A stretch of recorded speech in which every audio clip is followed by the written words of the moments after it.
Hello, welcome to Context, where we dissect and closely examine the most consequential global developments. Today, our focus turns to Greenland, an Arctic expanse whose political climate is proving as dynamic as its shifting ice layers.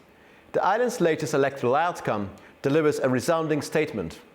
It will not be bartered, nor will it yield to external pressures seeking to reshape its trajectory.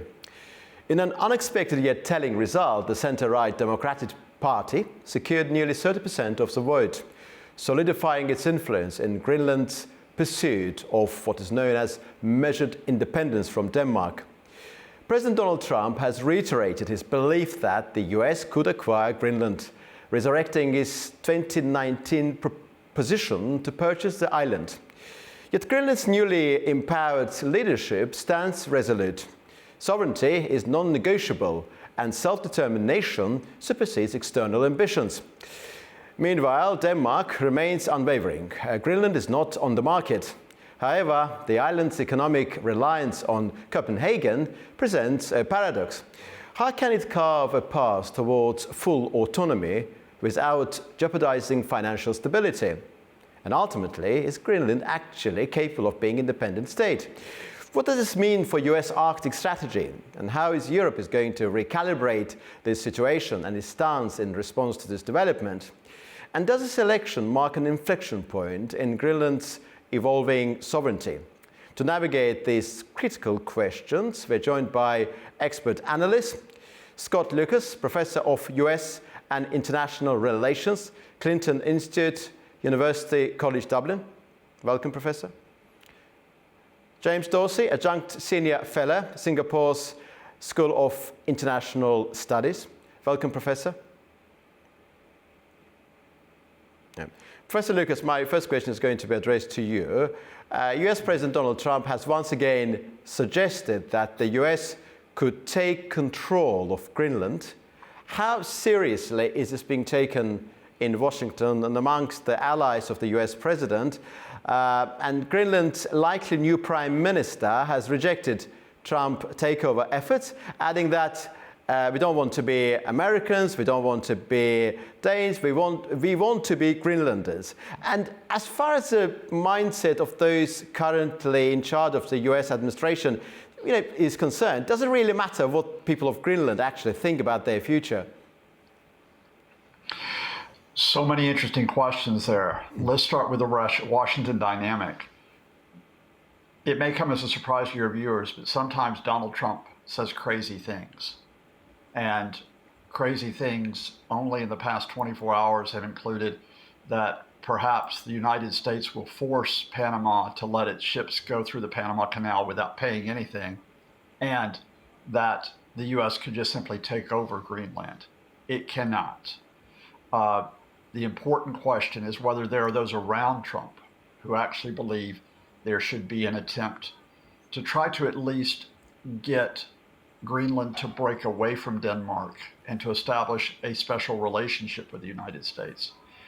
There may be those advisors, in particular because of the rare earth minerals that Greenland has. This is a vital economic interest. Greenland has the 8th largest supply of rare earth minerals, it's estimated, in the world. But I think far more important to focus on, rather than Trump's statements, are the reactions of those in Greenland and in Denmark itself. Unsurprisingly, the Danish government has said, look, we're not going to let Greenland join the United States. We're a sovereign country.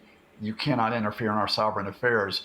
Even more important, as you noted, not just the likely incoming Greenland Prime Minister, the leader of the Democratic Party, not only he, but other leaders of parties in Greenland have said it is not for sale.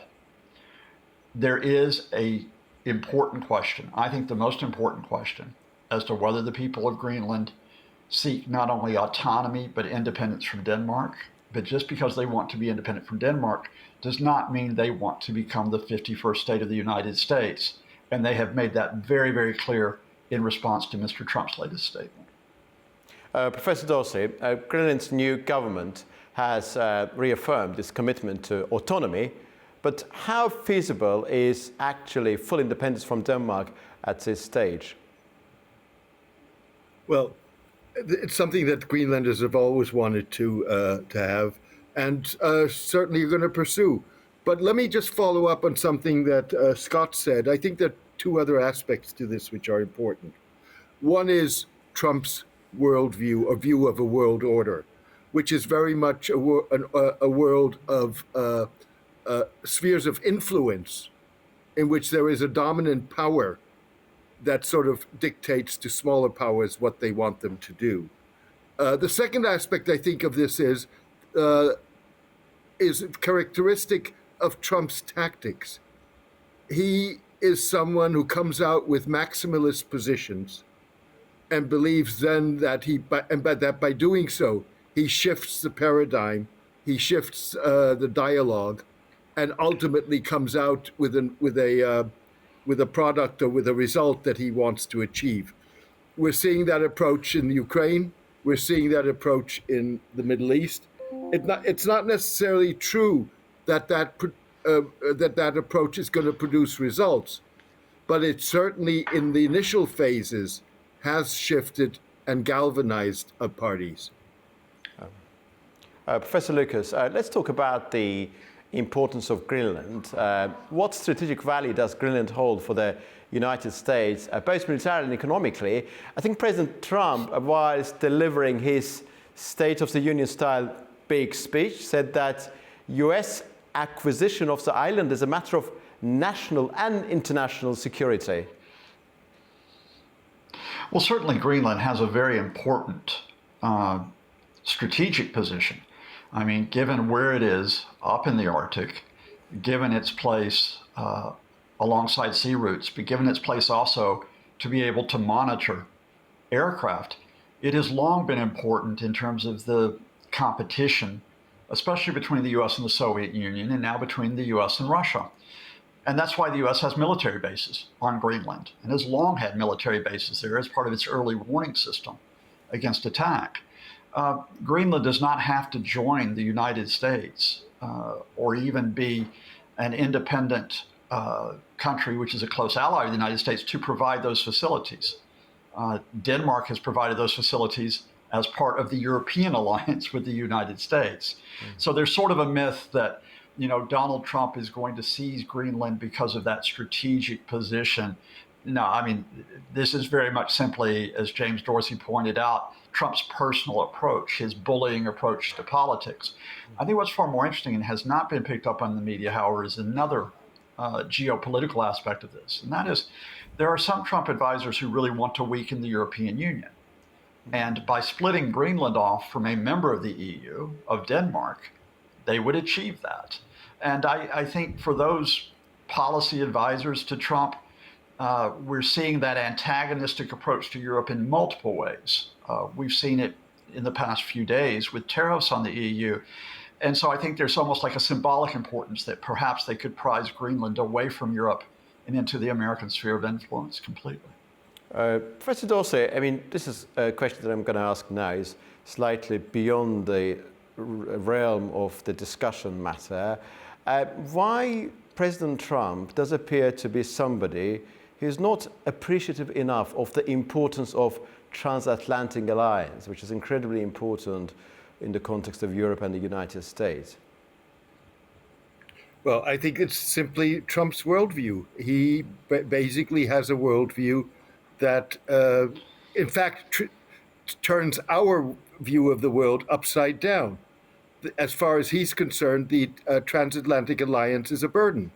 Europe has not fulfilled its obligations, has not stepped up to the plate, has basically, as far as he is concerned, taken the United States for a ride, and his whole presidency is about stopping that. So I think that's the answer to your question.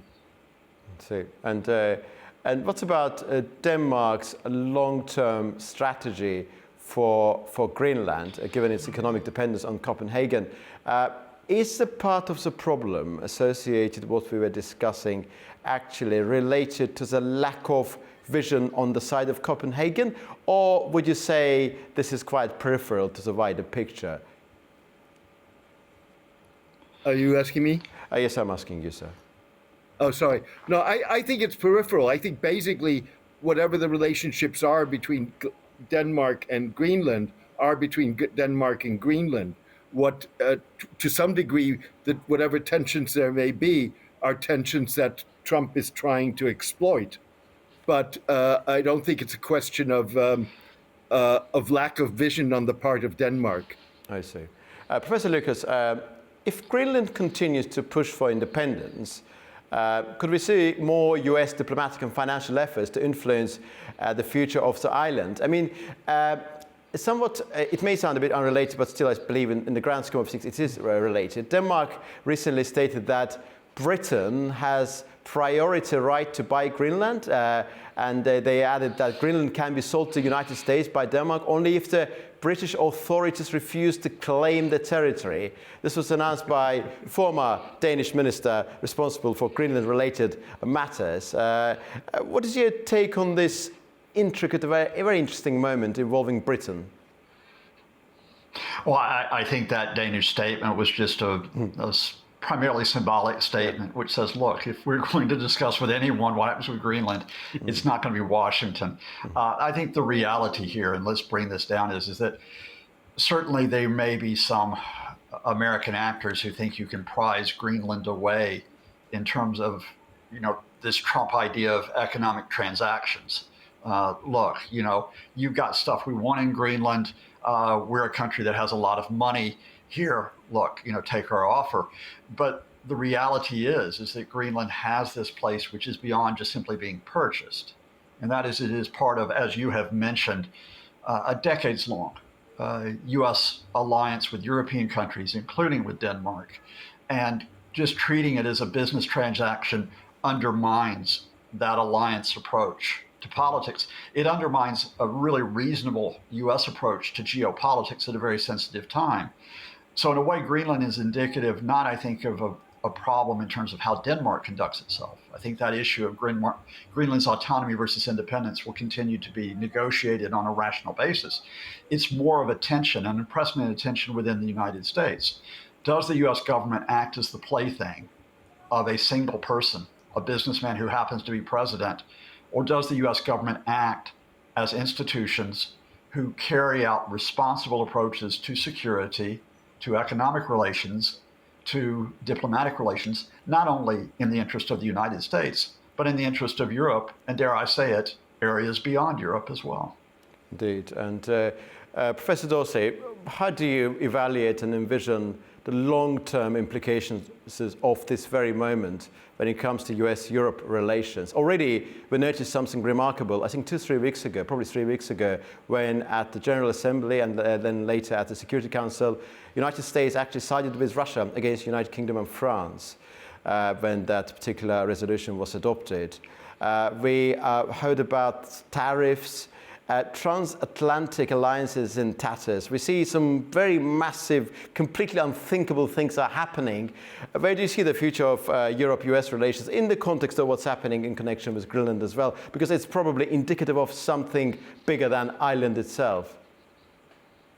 Absolutely. Well, what I think is irrespective of anything, and irrespective of whether or not transatlantic relations survive the next 4 years under Trump, we're not going to be going back to square one. With other words, I think relations across the Atlantic have fundamentally shifted, and Europe is going to take a far more activist, far more independent stand on issues, even if it tries to continue to coordinate with the United States, but far more than it has in the past. And I think it's not only a political and strategic paradigm shift, I think it's a mental paradigm shift.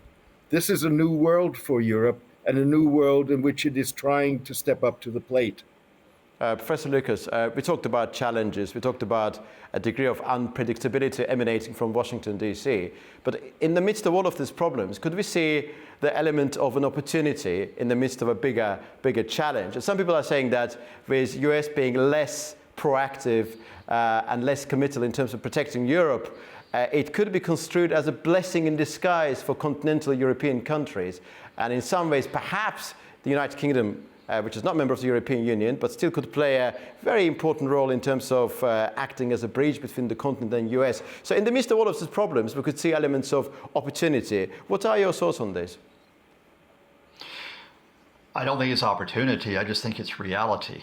I think the combination of the blow of Brexit, in which the UK distanced itself from Europe, with what is almost an existential threat posed by Donald Trump to global security, has meant that European countries individually and the European Union as an entity have had to step up and realize we cannot count on working with the United States. We cannot count on Washington being an ally. We cannot simply rely, therefore, on the U.S. military being the largest in the world or U.S. companies being the most significant in the world. We have got to build up our own strength, our own resources. And we're seeing that in real time, emphasized in part, I think, by Russia's invasion of Ukraine. But dare I say, it's not just Europe. I would say to you that countries like Azerbaijan, who have long been in this very important position between what was the Soviet Union, now Russia, and the United States, who have been positioned vis-a-vis other regional powers. Azerbaijan simply doesn't look to Washington and say, well, what's the policy going to be there? Azerbaijan has to take responsibility for its own affairs by working with other countries in the region, sometimes with Europe, sometimes with China even. The idea of a world, in other words, in which the United States is the unipolar power, or the most important power, that is now part of history, receding history. It's not that we have a multipolar world, it's that we have a world which is now more of a kaleidoscope where everybody's having to make a maneuver rather than looking at Washington as being at the center. Indeed, yeah. Quite a number of analysts based in this country are talking about regional self-ownership, about acting very decisively, increasing one's geopolitical clout, and quite often people talk about what they call multipolarization and utter degree of unpredictability. But I'm most grateful to you, Professor Lucas and Professor Dawes. So grateful to you for your time. We started with something very concrete about Greenland, about US, Europe and United States, and we gradually moved into a wider picture, which is also, of course, very fascinating for all of its challenges. Thank you very much indeed. Well, Greenland's election has made one thing absolutely clear. The island is charting its own course, resisting external pressures while balancing economic realities. With the US renewing interest, Denmark holding firm, and Greenland's leaders pushing for gradual independence, the Arctic's geopolitical landscape is, of course, shifting. Will this be a turning point for Greenland's sovereignty, or just another chapter in its complex relationship with global powers? Only time will tell, of course. That's all for now. Stay with Context for more in-depth analysis on the world's most pressing stories. And make sure that nothing preys upon your mind. See you soon.